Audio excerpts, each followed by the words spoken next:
Yuhsyarun nasu yaumal qiyamati ala ardin baydoa afro'a kakursatin naqiyyi laisa fiha alamun li ahadin wa fi riwayatin laisa fiha ma'lamun li ahadin rawahu syaikhani wal lafdhu li muslimin. Assalamualaikum warahmatullahi wabarakatuh. Bismillahirrahmanirrahim. Alhamdulillahirabbil alamin. Wassalatu wassalamu ala asyrafil anbiya'i wal mursalin sayyidina Muhammadin wa ala alihi wa ashabihi ajmain. Rabbi shrah li sadri wa yassir li amri wahlul 'uqdatam min lisani yafqahu qawli. Amma ba'du. Para jamaah sekalian, jamaah pengajian malam Senin, mudah-mudahan senantiasa dirahmati Allah dan diberikan kesehatan. Para guru kita bersama, para asatiz, Pak Ustadz Haji Danuri Syafi'i, Pak Ustadz Ardi Wijaya, kemudian Pak Ahul Mu'in, sama Ketua Zikir Jama'i Bapak Pujiono, orang-orang tua kami, mudah-mudahan juga senantiasa diberikan kesehatan oleh Allah Subhanahu wa Ta'ala. Termasuk orang tua kita yang pada malam hari ini tidak hadir, padahal beliau rajin sekali, setiap minggu ada. Cuman pada malam hari ini beliau sedang mendapatkan sakit, sehingga pada malam hari ini tidak bisa hadir. Mudah-mudahan dengan wasilah kita menuntut ilmu ini akan diberikan kesembuhan oleh Allah Subhanahu wa Ta'ala.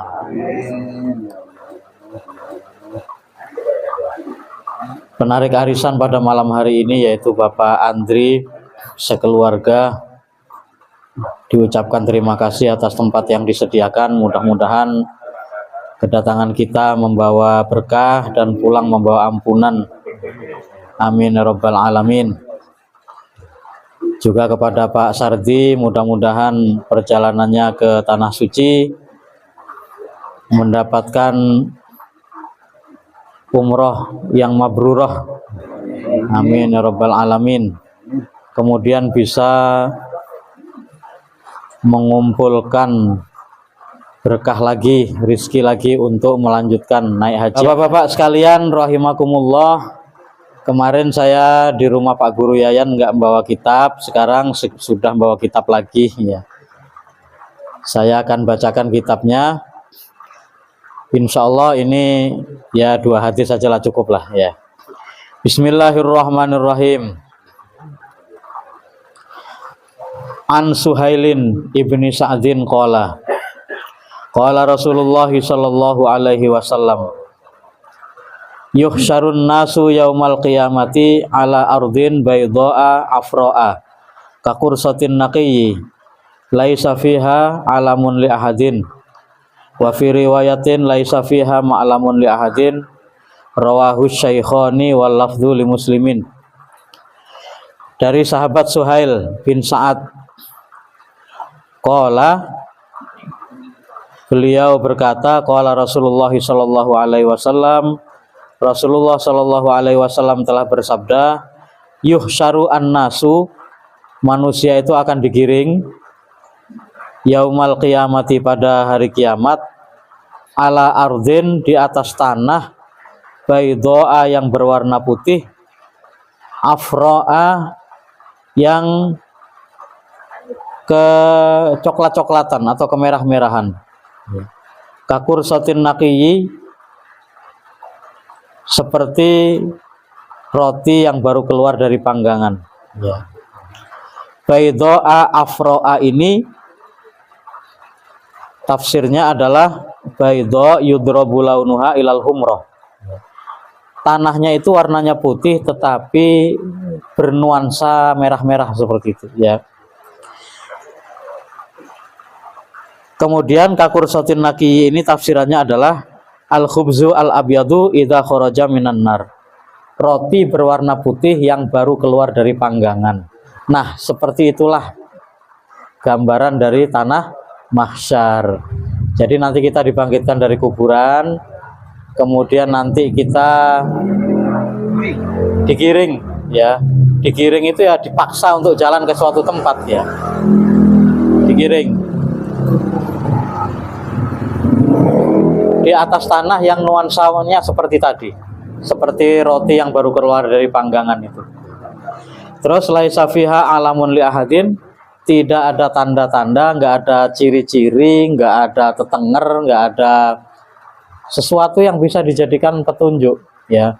Artinya bayangkan sejauh pandangan mata, nggak ada gunung, nggak ada pohon, tidak ada apa saja, nggak ada yang bisa dijadikan tanda. Dan warnanya putih kehangus-hangusan. Nah, silakan difantasikan, ya seperti itulah, ya. Ini kan petunjuk dari Nabi Muhammad seperti ini. Kita hanya bisa membayangkan saja, oh kira-kira seperti itu, ya. Nah, terus mengenai laisa fiha alamun li ahad, tidak ada tanda-tanda bagi orang, ya. Nggak ada tanda-tanda bagi siapapun. Ini dua kemungkinan. Kemungkinan pertama kata ulama itu memang nggak ada gunung, nggak ada gumuk, nggak ada hutan, nggak ada laut, nggak ada pohon-pohon yang bisa dijadikan tanda. Lewat sini gitu, ya. Sejauh pandangan mata rata gitu sama, ya. Itu yang pertama. Penafsiran kedua adalah kenapa kok nggak ada tanda-tanda? Karena kita baru nyampe ke sono, Pak. Ya. Itu adalah tempat yang diciptakan hanya untuk sekali lewat. Kita nggak lewat ke situ lagi selamanya. Kita lewat hanya sekali saja di situ. Karena kita lewat hanya sekali, maka tidak ada satupun yang mengenali tempat itu. Nggak ada satupun. Nah, jadi begitu, Pak. Saya rasa alasan yang sangat masuk akal, ya, bahwa nanti di tanah mahsyar itu tidak ada seorang pun yang mengenali tempat itu, ya. Sehingga laisa fihi ma'lamun li ahad, nggak ada tanda-tanda, ya. Sudah dibayangkan, Pak? Ya. Ini hadisnya sahih, rawahu Syaikhaini. Nah, nanti diceritakan kepada anak istrinya yang nggak ikut ngaji, ya. Sekarang hadis yang kedua. An Aisyah radhiyallahu anha, dari Aisyah radhiyallahu anha. Qalat, berkata siapa Aisyah, sami'tu Rasulullah sallallahu alaihi wasallam yaqulu, saya pernah mendengar Rasulullah sallallahu alaihi wasallam bersabda, yuhsyaru annasu yaumal qiyamati hufatan uratan hurlan. Manusia itu nanti digiring yaumal qiyamati, pada hari kiamat, hufatan uratan hurlan. Hufatan itu artinya nggak pakai alas kaki, nggak pakai sandal, nggak pakai sepatu. Jadi apa namanya? Nyeker, ya. Uratan itu artinya nggak pakai baju, tidak pakai baju, telanjang bulat, ya. Bugil. Hurlan itu artinya lam yahtatin, belum disunat, ya. Jadi masih utuh seperti itu, ya. Masih ada kulupnya. Kulup itu ya Pak namanya, ya. Namanya kulup, pembungkusnya itu. Kalau perempuan bagaimana? Perempuan juga utuh seperti semula. Karena perempuan itu sunat itu yang diiris itu ya penutupnya klitoris itu. Alah, nggak usah dijelasin, ya. Yes. Nanti dicek di rumah. Coba lihat gitu nanti, ya. Sunat apa belum? Sunat apa belum? Kalau perempuan itu sunat itu nggak ada urusannya dengan keabsahan ibadah, ya. Kalau laki-laki nggak disunat, kemungkinan ibadahnya nggak sah. Kita sunat Ya. di mana? Apa? Entar di sana sunatnya di neraka apa? Nah, ini pertanyaan bagus ini. Karena belum ada penjelasannya. Kan dibangkitkan dalam keadaan tidak sunat. Nanti kalau udah masuk surga, apa masih seperti itu? Atau disunat di jembatan itu kan diiris-iris itu, ya. Ya. Ya. Karena kan ada hadisnya itu, wa minhum mayyukhardal wa minhum mayyubak itu, ya. Nanti di atas jembatan itu ada orang yang di khordal itu dicacah-cacah, disiksa di atas jembatan. Ya mungkin disunatin di situ. Disunatin di situ, ya. Ya, tapi saya yakin di surga itu semuanya sunat ya. Yakin saya, kenapa? Karena sunat itu adalah kebersihan. Di surga itu bersih ya, bersih semuanya ya. Nah, jadi enggak disunat lagi. Kultu, kata Aisyah, kultu, saya bertanya kepada Nabi Muhammad, ya Rasulullah, wahai Rasulullah, an-nisa'u war-rijalu jami'an yanduru ba'duhum ila ba'din, perempuan dan laki-laki seluruhnya apakah saling melihat satu sama lain? Ya, apa yang ditanyakan Aisyah ini adalah pertanyaan yang juga terlintas di otak kita. Iya. Ya, ini pertanyaannya Aisyah seperti itu. Pertanyaannya istrinya Nabi kepada Nabi seperti itu, penasarannya. Kalau gitu ngelihat dong nanti aurat orang lain ya. Kalau bangkitnya bareng siapa misalnya? Luna Maya ya. Lihat auratnya Luna Maya dong. Maka Nabi Muhammad qala sallallahu alaihi wasallam, ya Aisyatu al-amru asyaddu min ayyandura ba'duhum ila ba'din. Wahai Aisyah, urusan saat itu yang dihadapi itu lebih gawat, lebih serius daripada urusan melihat aurat masing-masing. Jadi jangan khawatir ya, nggak ada yang akan ngelihat aurat bapak atau kita ngelihat aurat orang lain, itu nggak ada. Nah, nanti masing-masing kita akan menghadapi dosa masing-masing ya. Percayalah, orang yang hidupnya dari kecil sampai meninggal ibadah mulu, itu nanti di hadapan Allah dia akan merasa ibadahnya kurang sekali. Dia akan merasa banyak sekali dosanya. Dosa yang paling kecil itu akan menjadi pikiran kita, membebani betul-betul di akhirat. Jadi nggak ada yang ngurusin, bahkan tidak kenal lagi. Ada hadisnya nanti ya, bahwa di 3 tempat itu la ya'rifu, atau nanti kita baca hadisnya, nggak kenal. Di 3 tempat itu nggak kenal ini siapa, nggak kenal. Yaitu ketika di mahsyar, kemudian sampai di jembatan itu nggak kenal. Mau bapaknya di depannya, mau ustadznya, mau istrinya, nggak kenal. Nanti baru begitu sampai di kontoroh, kata hadis Nabi itu, baru kita tahu. Begitu di kontoroh ngelihat istri kita, istri saya nih, ya. Ngumpet kita lari, ya. Itu ada hadisnya. Ya, belum pakaian kayaknya ya. Kenapa kita lari? Karena kita banyak dosa kepada istri, makanya kita ngumpet, jangan sampai ketemu. Karena di kontoro itu kita dikisos ya. Yuqassu ba'duhum min ba'din, dikisos. Nanti ada hadisnya lagi. Kita ketemu siapa misalnya? Ketemu orang yang pernah kita sakiti, lari kita ngumpet pak ya, karena dikisos di situ. Nah, itu kita kenal dulu di situ ya, ini istri, ini siapa ya. Seperti itu, sebelumnya nggak kenal ya. Jadi ya Aisyah, al-amru asyaddu min ayyandura ba'duhum ila ba'din. Wahai Aisyah, urusannya lebih membebani pikiran, lebih sulit ya, daripada urusan ngelihat aurat satu sama lain. Ini hadis sahih rawahu al-Bukhari ya. Hadis ketiga ini mirip, karena itu saya baca juga. An Ibni Abbasin radhiyallahu anhuma qala qama fina Rasulullah sallallahu alaihi wasallam khatiban. Diriwayatkan dari Ibnu Abbas radhiyallahu anhuma, semoga Allah meridhoi Abdullah Ibnu Abbas dan Abbas ayahnya ya, Abbas bin Abdul Muttalib. Qala, berkata Ibnu Abbas, qama fina Rasulullah, telah berkhutbah siapa Rasulullah Shallallahu Alaihi Wasallam, khotiban ya. Koma khotiban itu artinya berkhutbah. Bimau idotin, dengan satu nasihat ya. Materi khutbahnya waktu itu Rasulullah faqala, beliau bersabda, ya ayyuhan nas, wahai manusia, innakum tuhsyaruna ilallahi hufatan uratan ghurlan. Nanti kalian itu akan digiring menuju Allah dalam keadaan tanpa alas kaki, telanjang bulat, dan belum bersunat.